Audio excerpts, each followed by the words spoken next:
Salut à tous, vous êtes sur la chaîne lecato.fr. Aujourd'hui, nous allons voir quel genre d'homme était ce pieux catholique Louis XVI, grâce à l'excellent abbé Proyard. N'hésitez pas à partager notre travail, à déposer votre royaliste pouce bleu et à laisser un commentaire. L'article que je vous présente ici est bien sûr disponible sur notre site lecato.fr, vous allez pouvoir retrouver le lien dans la description. Autant Louis XVI eut craint de devenir injuste envers son peuple par des faveurs indiscrètes, autant il se montrait libéral en sacrifice à l'utilité publique. Il fit, pour chaque province et pour chaque ville de son royaume, tout le bien qu'on lui proposa de faire. Les villes surtout de Lyon et de Bordeaux, de Marseille et de Nîmes, d'Aix et de Montpellier, n'oublieraient pas sans ingratitude les embellissements et les travaux utiles dont elles lui sont redevables. Mais Louis XVI, sous ce rapport, fut spécialement le bienfaiteur de sa capitale. Outre le plus beau de ses ponts, dont l'idée comme l'exécution sont également de ce prince, Paris lui doit d'avoir fait dégager ses autres ponts des masures qui les surchargeaient et nuisaient à la circulation de l'air comme à l'agrément de l'optique. Il lui doit plusieurs marchés nécessaires à sa vaste enceinte et des halls qu'on admire. Il lui doit les embellissements de ses environs, parmi lesquels on distingue cette superbe avenue qui se dirige du beau pont de Neuilly par les Champs-Élysées et la place adjacente sur le palais des Tuileries. Cela saisit l'admiration du voyageur et déploie à ses regards un ensemble de magnificence qui ne se trouve réuni sur aucun point de l'Europe. Un autre bienfait du monarque, pour être plus obscur, n'en sollicitait pas moins la reconnaissance de sa capitale. Informé que plusieurs quartiers de la ville reposent sur des carrières abandonnées, il en fait faire la reconnaissance, et d'immenses travaux sont ordonnés pour réparer d'antiques imprudences et assurer le repos du Parisien. Cependant, comme Louis XVI, dans la sage économie de ses bienfaits, savait subordonner l'agréable à l'utile, il n'eût pas voulu donner à l'utile la place du nécessaire et il ne connaissait pas de plus grand bien à faire que de remédier à des maux. Dans le dessein de connaître à fond les besoins des habitants des campagnes, qu'il désirait de soulager, il chargea secrètement, en 1785, un homme qui lui parut sincèrement affectionné au bien public, de parcourir en observateur les différentes généralités du royaume et plus particulièrement les campagnes, pour y prendre des renseignements exacts sur les divers abus de nature à produire le mécontentement ou la misère. L'envoyé de Louis XVI, officier général de ses armées, de retour de sa mission le 16 mars 1786, en rendit compte au roi par un rapport qui n'était pas flatté et où il nous parut même que le tableau de la misère était exagéré. Un des bienfaits de Louis XVI en faveur du paysan, qui, dans les jours de sa puissance, lui mérita toutes les bénédictions des campagnes, ce fut l'abolition de la corvée pour la confection et réparation des routes publiques, une charge qui, pour être plus antique, n'en était ni moins désastreuse ni moins injuste, qui forçait le pauvre à un travail gratuit pour les jouissances du riche, et qui ne s'acquittait qu'à force de contraintes et de vexations. Ce ne fut cependant qu'à travers les contrariétés que ce prince fit prévaloir ses dispositions équitables à ce sujet. L'édit qu'il porta pour remplacer la corvée par une imposition générale dont ses propres domaines ne dévoient pas être exempts, éprouva toute la résistance de ces corps de magistrature qui, lorsque même qu'ils entravaient les dispositions du monarque les plus paternelles, usurpaient encore, à son préjudice, le nom de père du peuple. Par le même esprit d'équité et d'affection pour les habitants des campagnes, Louis XVI trouva le moyen de les soustraire à l'arbitraire de la taille. Il affranchit les serfs du Mont-Jura, il abolit les droits de main morte et, par un exemple qui équivalut à une loi, il fit honte aux seigneurs particuliers de laisser subsister la servitude personnelle dans ses terres quand il n'en voyait plus de vestiges dans les domaines de son roi. Il avait aussi jugé la gabelle. La gabelle, c'est l'impôt sur le sel et ses inconvénients. La suppression de cet odieux impôt n'avait été différée que par les obstacles invincibles qu'il avait rencontrés à son remplacement, et ce sera un des premiers obus dont il recommandera aux États généraux d'opérer la réforme. Outre les maux qui pèsent sur la multitude comme résultat de lois inconsidérées, il en est d'accidentels, qui souvent sollicitent des remèdes plus prompts encore que ceux-ci. Il est rare que quelques fléaux ou quelques malheurs particuliers n'affectent pas quelqu'un des points d'un vaste empire. C'est une épidémie qui se déclare, c'est une disette locale qui se fait sentir, ou bien c'est une inondation, une grêle, un incendie dont les ravages ont fait des malheureux. Aucun accident de cette nature ne trouvait Louis XVI indifférent et, à la première nouvelle qui lui en parvenait, son vœu toujours impératif était « Il faut aller au secours de ceux qui sont dans le malheur ». il en cherchait le moyen et ne se donnait de repos qu'après l'avoir trouvé. À la suite du cruel hiver de 1784, un rapport fait à Louis XVI dans son conseil lui donne connaissance de divers accidents fâcheux. Des digues ont été rompues et des campagnes ravagées par des inondations. Une mortalité sur les bestiaux a ruiné un nombre de laboureurs, et ces malheureux poursuivis au nom de la loi sont privés de leur liberté, dernière ressource de leur famille. Pour subvenir au plus pressant de ses besoins, il ne faut pas moins d'une somme de 7 millions et le trésor public au Béret est hors d'état de le fournir. Cependant, Louis XVI dit à son ministre des Finances « De tels malheurs, monsieur, nécessitent un prompt secours. Avisez à tel expédient qu'il vous plaira.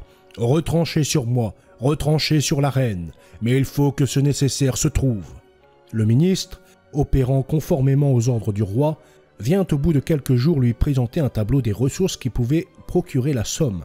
Si le monarque permettait qu'on y ait eu recours, Louis XVI ne le permet pas seulement, il le veut, il l'exige.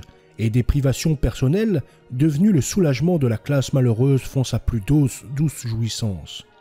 L'année suivante, une sécheresse opiniâtre offrit au roi une nouvelle occasion de manifester sa sollicitude paternelle en faveur des habitants des campagnes.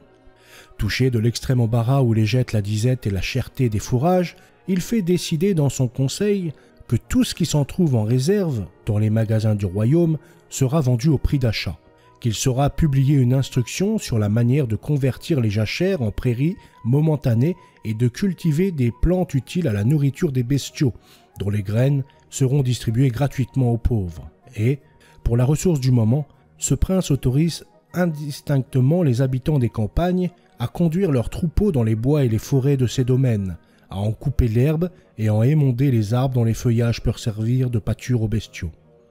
Un des principaux officiers préposés à la manutention de ces forêts vint lui faire des représentations sur le dommage qui allait résulter de cette disposition. Louis XVI le lui fit évaluer et lui répondit « Vous voudriez donc sacrifier des bœufs pour économiser des fagots ?» L'officier se permit de répliquer que ces fagots appartenaient à Sa Majesté, sur quoi le roi reprit avec une sorte d'indignation « Hé, monsieur, est-ce donc que ce peuple que vous voyez dans la détresse ne vous paraît pas autant mon peuple que ces fagots sont mes fagots ?» L'exemple du roi fut imité pour la plupart des seigneurs propriétaires de bois. C'était dans toutes les occasions que se manifestait dans Louis XVI cette disposition à régler son intérêt personnel sur le plus grand avantage de ses sujets. Un jour que ce prince chassait dans les environs de Versailles, vers la fin du mois de juin, des paysans s'étaient trouvés sur son passage. Il leur demanda pourquoi ils n'avaient pas encore coupé leur foin qui lui paraissait mûr. « Sire, répond l'un d'eux, ils sont en effet très avancés cette année, et il survenoit des pluies, ils seront perdus, mais il nous est défendu de les faucher. Et qui est-ce donc qui vous défendre de recueillir votre moisson quand elle est bonne à prendre? Sire, ce sont vos gardes-chasse pour conserver les nids de perdrix. Comment, pour des nids de perdrix, vous exposer à de si grands dommages? Nous savons bien, notre bon roi, que ce n'est pas votre intention, mais si nous fauchions un jour avant la Saint-Pierre, nous serions mis à l'amende.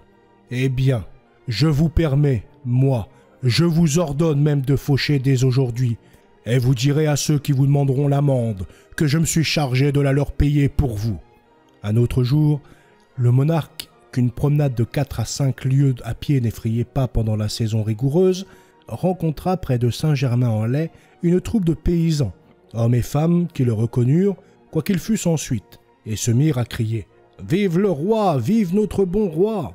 Le prince, sensible à cette démonstration, s'arrête au milieu de ces bonnes gens et leur dit « Puisque vous me connaissez, il faut que je vous conte une nouvelle que vous ne savez sûrement pas et qui vous fera plaisir. C'est que je viens de conclure la paix et qu'à présent, je pourrai mieux procurer votre soulagement. » Ce soulagement de son peuple en général était la pensée dont son cœur n'était jamais distrait. Mais s'il était partout le père affectionné de ses sujets, il l'était singulièrement de la classe la plus misérable. Les intendants, les évêques, les magistrats n'avaient pas seulement la permission de lui faire connaître les besoins réels de l'indigence, ils en avaient l'ordre express, et nul homme en place qui ne sût que le roi voulait être la ressource assurée de tout sujet malheureux qui n'en avait point d'autre. Aussi, ne craignons-nous pas d'avancer qu'il n'ait aucune province, pas même une ville en France, où Louis XVI n'ait essuyé des larmes, consolé des familles et secouru des misérables. En même temps que ce prince faisait ouvrir le trésor public à la misère publique, il faisait de son trésor particulier le patrimoine de l'indigence particulière. Les domaines de ses ancêtres étaient confondus avec les revenus publics. Il avait, comme les rois ses prédécesseurs, la disposition de ce qu'on appelait la cassette du roi. Les fonds qui s'y versaient étaient censés fournir aux dépenses de goût et aux amusements du monarque. Mais les amusements de Louis XVI et son plaisir unique étant de faire du bien et de réparer des maux. Tout ce qui entrait dans sa cassette était voué à cette destination. Lorsque, pour la première fois, il se fit rendre compte de l'emploi des deniers, il réduisit plusieurs pensions comme exorbitantes pour des pensions de secours et il arrêta que les plus fortes n'excéderaient pas 1500 livres. S'étant aperçu dans la suite de la même opération que le fils du trésorier actuel de sa cassette, un enfant âgé de 10 ans, était inscrit pour une pension de 1000 livres, à côté d'un vieux domestique du feu roi porté seulement pour 300 livres. Il dit au trésorier : « Voilà qui n'est pas juste. Vous ferez une transposition de ces deux pensions. Vous êtes à votre aise. 300 livres sont assez pour votre fils et 100 pistoles ne sont pas trop pour un vieillard qui n'a pas d'autres ressources. » L'inépuisable bonté de cœur du prince rassemblait habituellement autour de sa cassette une foule de demandeurs qui avaient eu ou supposé des besoins. Il faisait peser leurs raisons et tous ceux qui en alléguaient de valables étaient secourus. Nous osons, sur la garantie de nos mémoires les plus circonstanciées, défier la France entière, sans en excepter les calomniateurs et les ennemis les plus enveninés de Louis XVI, ceux mêmes qui l'ont condamné à mort comme tyran. Nous osons les défier de nous citer un seul exemple d'un seul individu dont le nom soit parvenu aux oreilles de ce prince avec la recommandation de sa misère sans qu'il ait éprouvé son assistance. Voilà, c'est tout pour cette vidéo. J'espère qu'elle vous aura plu. Je vous souhaite une très bonne journée. À bientôt. Salut!